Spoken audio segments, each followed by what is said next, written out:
The wind moved like a slow, deliberate blade through the pines of the Hürtgen Forest on December 2, 1944, at exactly 5:17. Staff Sergeant Daniel Whitmore, 28 years old, stood half-hidden behind a splintered tree trunk that had been chewed apart by weeks of gunfire. He had survived 140 days of combat, long enough to bury 2 platoons, long enough to recognize the sickening stillness that always came seconds before another ambush. His gloves were soaked from the fog and from the condensation forming on the heavy rifle pressed against his chest, a rifle none of his men had ever seen before. Private Mullen stared at it with a mix of fear and awe, whispering that if Whitmore fired it wrong, it might tear his shoulder clean off. Whitmore didn't answer. He knew Mullins wasn't exaggerating. Somewhere ahead, invisible in the pale pre-dawn, a German MG-42 team adjusted their position. It was a familiar pattern, one Whitmore had endured too many times. 82% of his company had been lost in the last 3 weeks, mostly to ambushes that erupted out of the dark like the forest itself was firing at them. Now he was holding a weapon powerful enough to challenge positions they had never been able to crack, but dangerous enough that it had already been pulled from development once. He tightened his grip and waited for movement. The forest held its breath.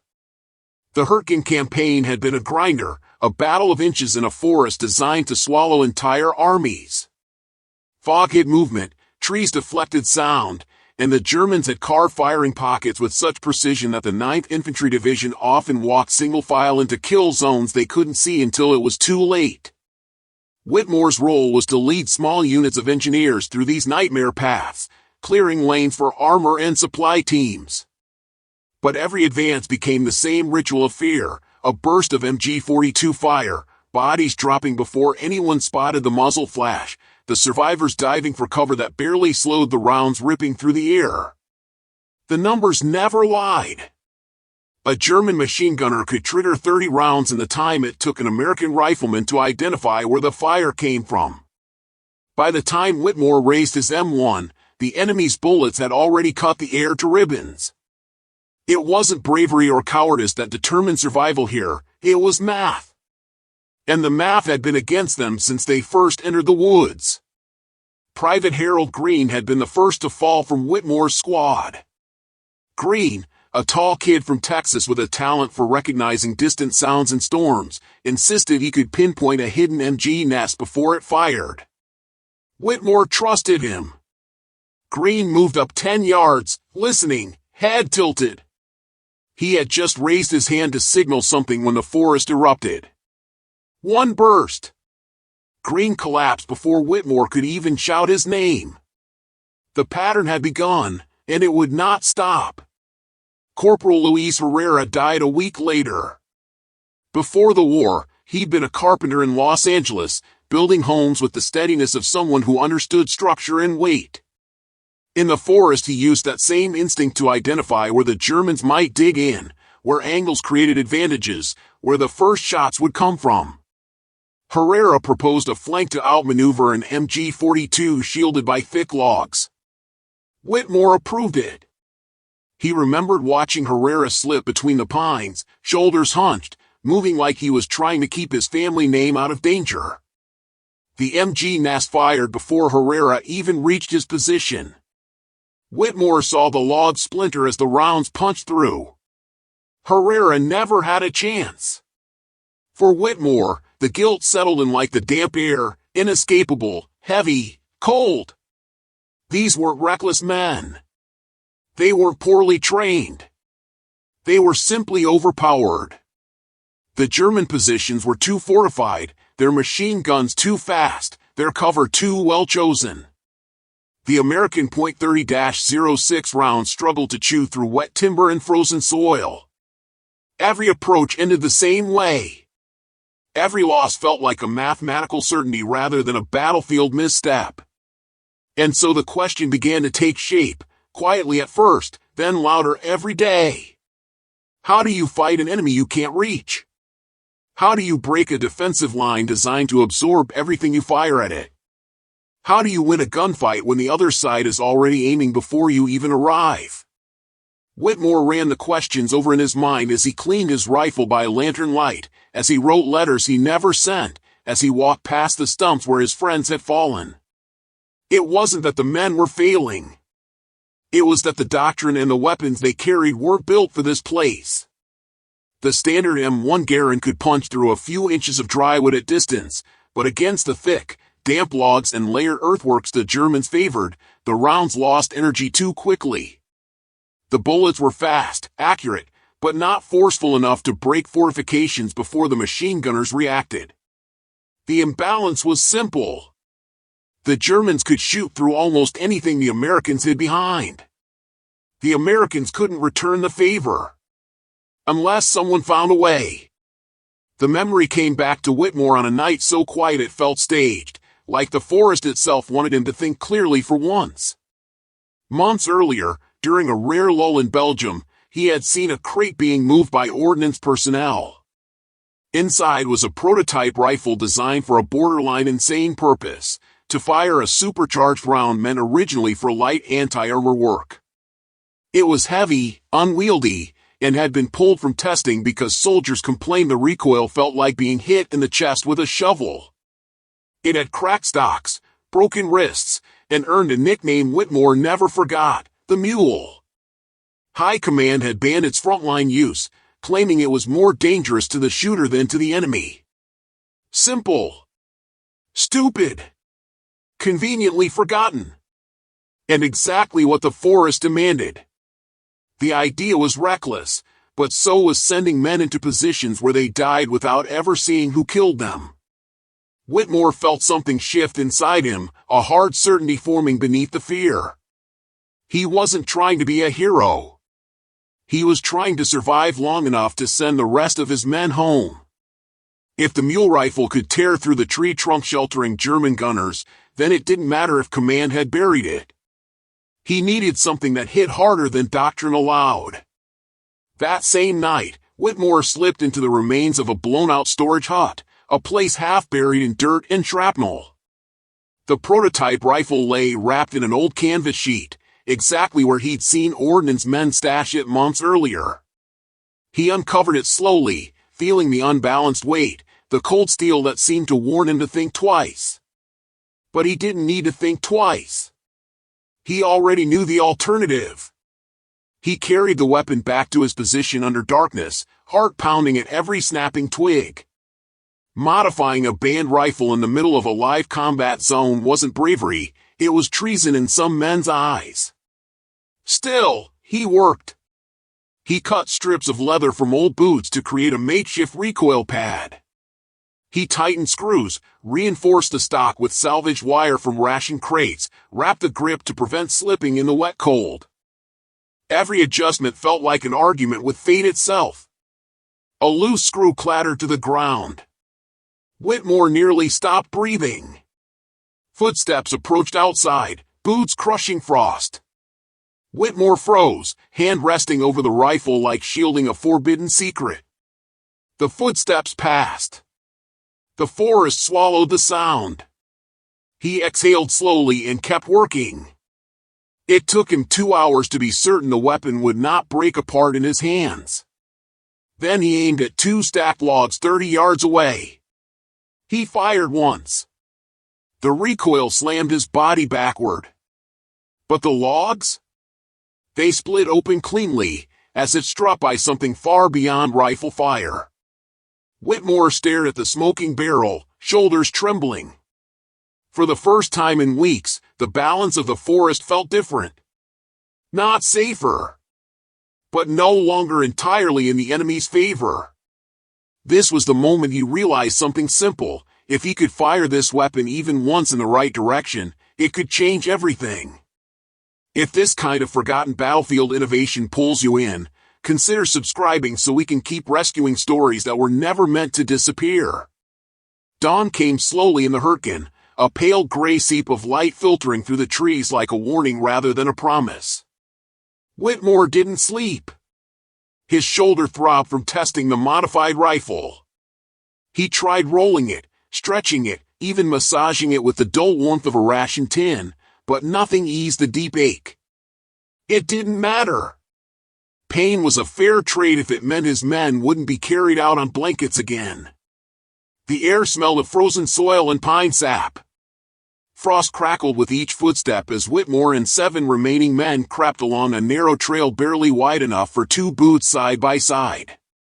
The path wound between leaning trees that creaked like old ships, their trunks scarred by shrapnel. Whitmore kept the heavy rifle shouldered, muzzle low, the strap digging into his collarbone. The weight made his steps slow, deliberate. Behind him, Mullins breathed too fast.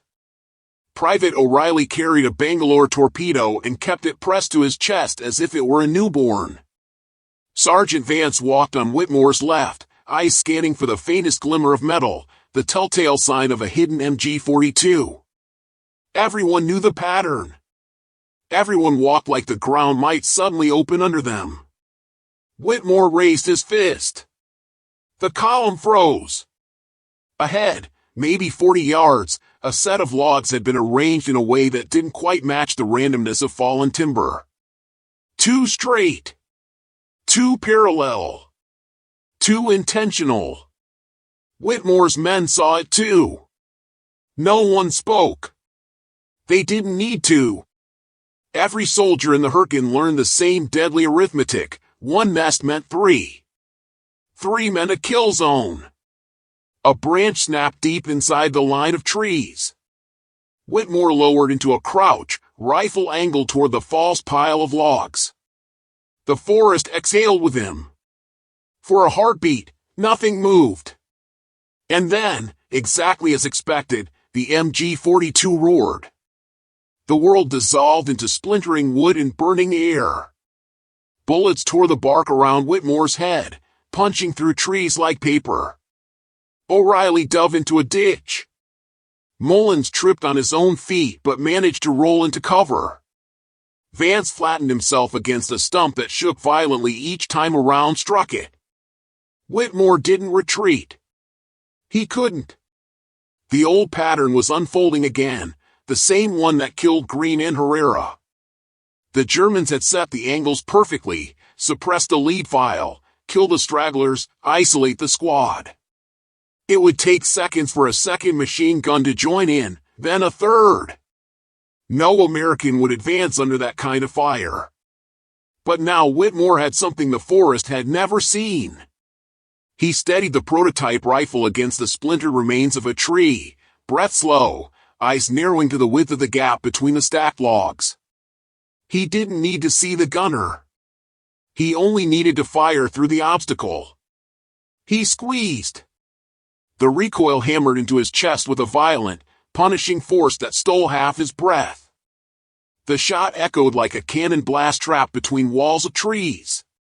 The log barrier exploded, splitting outward in jagged shards. The MG-42 fell silent instantly, its shield punched through as if hit by a tank round. For 3 precious seconds, the forest was quiet enough to hear the lingering ring of the shot. Vance poked up from behind a stump. Holy hell! Whitmore's men surged forward before the enemy could react. They swept past the shattered logs, finding 2 bodies behind the nest, their cover obliterated. This had never happened before. Not once in the entire Hürtgen campaign had they cracked a fortified MG position head-on without losing someone. They moved down the trail, adrenaline shaking their breath. The second machine gun nest, which should have opened fire, hesitated. The Germans inside had heard the blast, didn't understand it, didn't know if they were next. That moment of uncertainty was a miracle. O'Reilly tossed his Bangalore. It slid beneath the nest's camouflage net. The explosion tore the position apart. The third nest, seeing 2 wiped out in seconds, retreated deeper into the forest. It was the first direct breakthrough Whitmore's platoon had made in nearly a month. After they secured the trail, Whitmore leaned against a tree and tried to stretch the ache from his shoulder. His fingers tingled. He couldn't feel part of his palm. But he watched his men move ahead with something he hadn't seen in their posture for days: momentum. Word traveled faster than the wind. By noon, soldiers from a neighboring company approached Whitmore with open curiosity. They asked what the hell he fired back there. One described the sound as a thunderclap hitting a steel door. Another guessed it was some kind of field artillery round fired from the hip. Whitmore didn't elaborate. He simply repeated the truth, just something that works. One sergeant asked to borrow it. Whitmore refused. Not because he didn't trust the man, but because the rifle required a very particular way of handling. Improper grip could break a wrist or worse. Still, others followed Whitmore's squad on their next advance just to watch the weapon in action again. And they did. A fortified bunker, one they'd avoided for 2 days due to interlocking fields of fire, became the next test. Whitmore braced, fired, and the round punched through the bunker's wooden wall as though the lumber were thin cardboard. The gunner inside dropped instantly. Engineers breached the structure 30 seconds later. Across the forest, an unintended effect began to grow. The sound of the prototype rifle caused panic among German troops unfamiliar with what had happened.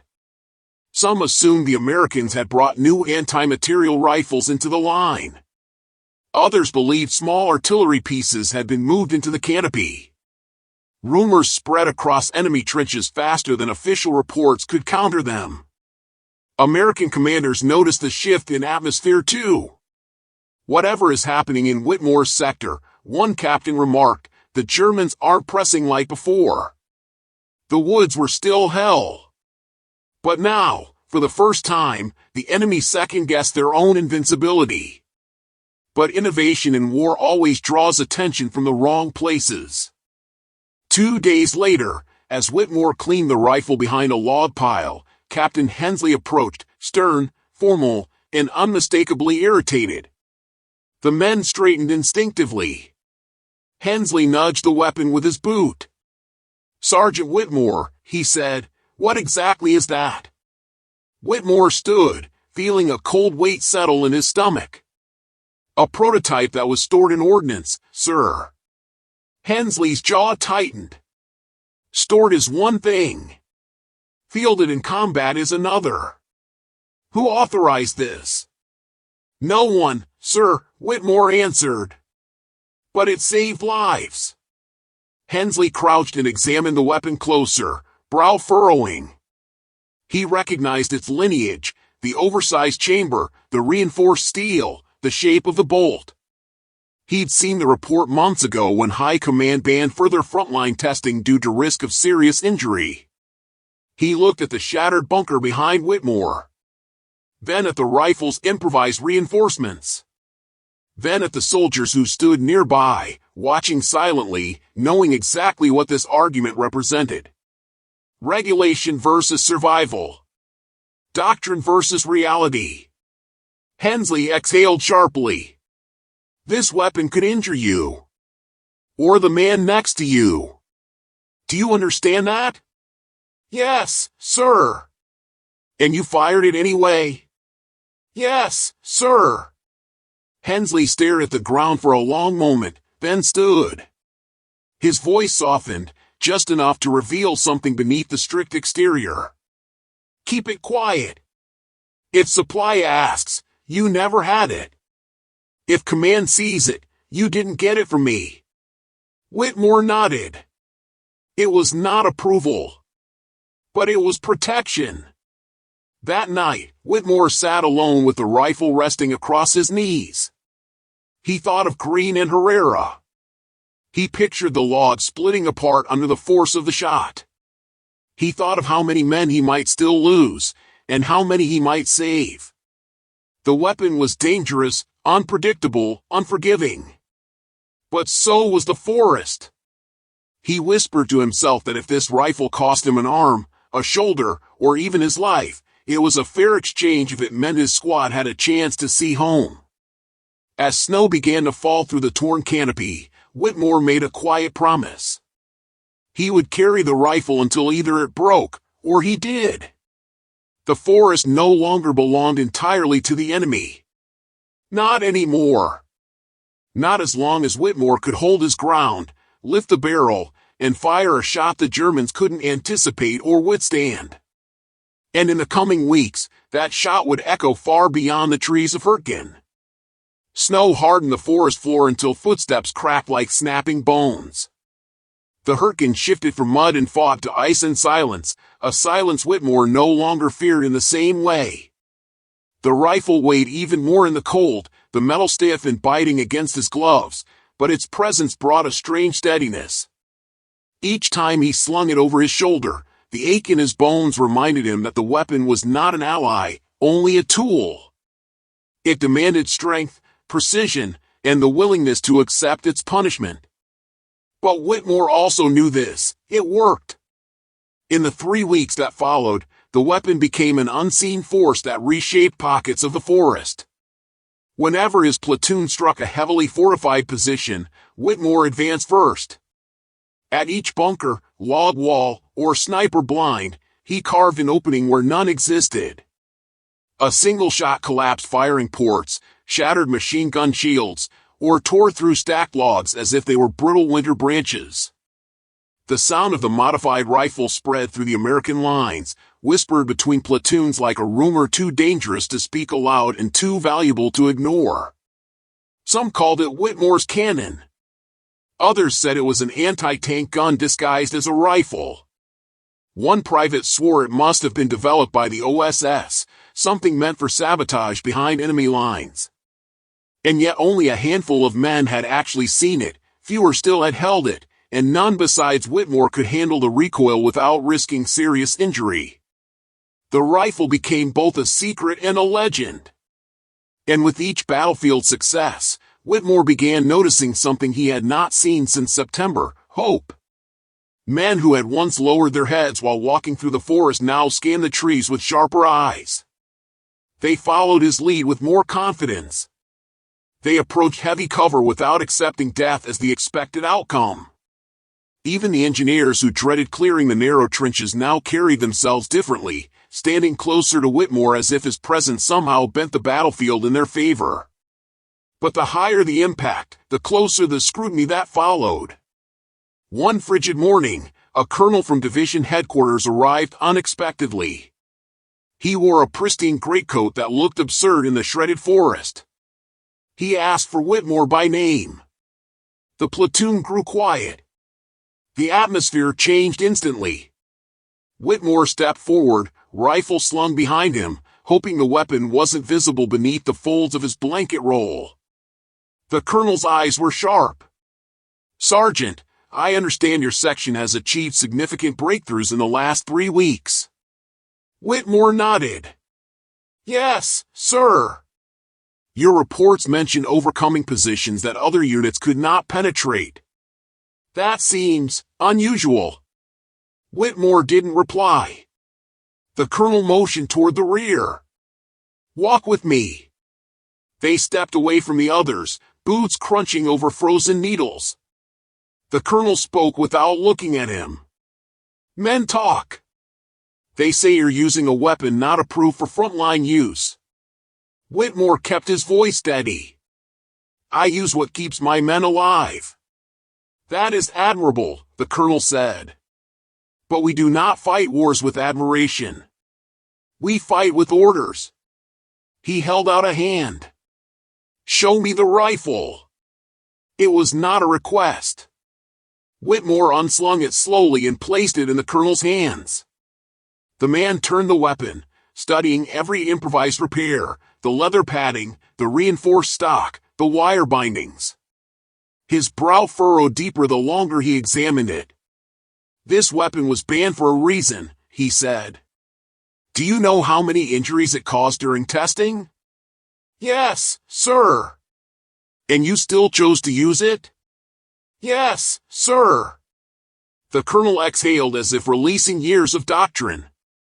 He weighed the rifle again before handing it back with a strange expression, not anger, not approval, but something closer to reluctant respect. "You are producing results no one else can replicate," he said quietly. "But understand this clearly, if headquarters learns you modified a banned prototype, they will not commend you. They will discipline you, and they will confiscate the weapon. Whitmore absorbed every word. The colonel paused. "So I will not report it." Whitmore met his eyes. "But when this campaign ends," the colonel continued, "that rifle must disappear. For everyone's sake." Whitmore nodded. It was both a mercy and a sentence. The battles continued into January. The cold sharpened everything: sounds, fears, decisions. On a bitter morning near the town of Bergstein, Whitmore's squad faced their worst engagement yet. German paratroopers held a reinforced shelter near a steep ridge, controlling the only route for advancing armor. Several American attempts had failed. Losses mounted. The ridge became a wall no one could climb. Whitmore stepped forward. His men followed. The Germans fired immediately, bullets carving through the trees in familiar deadly streaks. Whitmore ducked behind a stump, breathed once, and raised the prototype rifle for what he knew might be the final time. The recoil this time was monstrous. His vision blurred. Pain exploded down his arm and through his ribs. He thought for a moment the rifle had finally broken him. But the shot hit true. The reinforced shelter cracked open. The firing slit caved inward. The paratroopers scattered, stunned by a force they could not interpret. American infantry surged forward, taking the ridge within minutes. Whitmore collapsed behind a tree, clutching his shoulder. He knew instantly that he had torn something deep inside. The pain pulsed in waves. But he remained conscious long enough to see his men pushing ahead, unbroken, unafraid. Later that night, a medic told him he would not be returning to the line. His shoulder was too damaged. Nerve strain, possible fractures, maybe permanent. Whitmore stared at the tent ceiling while the medic spoke, feeling the cold reality settle around him. The rifle had finally taken its due. He didn't see the front again. When the war ended, Whitmore returned to Ohio. He worked as a mechanic, kept to himself, and rarely talked about the forest. Each December, he mailed Christmas cards to the families of the 40-some men who had served under him. He never mentioned the rifle, never claimed credit for what it accomplished. The weapon had been left behind in the confusion of battlefield withdrawals. Perhaps it had been taken by ordnance, perhaps buried under snow, perhaps smashed and abandoned. No one knew. Whitmore never tried to find it. Decades passed. In the early 1980s, a military historian researching lesser-known engagements stumbled upon an obscure maintenance log referencing an unauthorized modified rifle with extraordinary penetration. The note was unsigned. Intrigued, the historian began tracing veterans, interviewing survivors, piecing together fragments of recollections that mentioned a single devastating shot echoing in the woods. Eventually, he reached the widow of one of Whitmore's men. When he explained how her husband's unit had survived several impossible engagements thanks to a weapon no one officially acknowledged, the woman pressed a hand over her mouth. She didn't cry. She simply nodded, whispering that she always believed something extraordinary had saved them. She asked if the historian knew the soldier's name. He told her. She wrote it down carefully, as if the act itself were a form of honoring him. The rifle never reached a museum. But one of the prototype's components surfaced years later in a small exhibit about experimental World War II weapons, restored, polished, stripped of all personalization. Its plaque called it an unsuccessful battlefield concept. No mention of Hürtgen. No mention of field modifications. No mention of Whitmore. But history doesn't live only in objects. It lives in memory. It lives in the men who saw a path open that should have remained closed. It lives in the lives saved by a desperate choice made in a forest where logic had failed and innovation rose from necessity. Most people never heard Daniel Whitmore's name. Now you have. And remembering him is a way of preserving the lives he fought to protect. If stories like this resonate with you, consider liking this video so more viewers can help keep these forgotten moments alive. Subscribe if you believe these memories deserve to be protected instead of lost to time.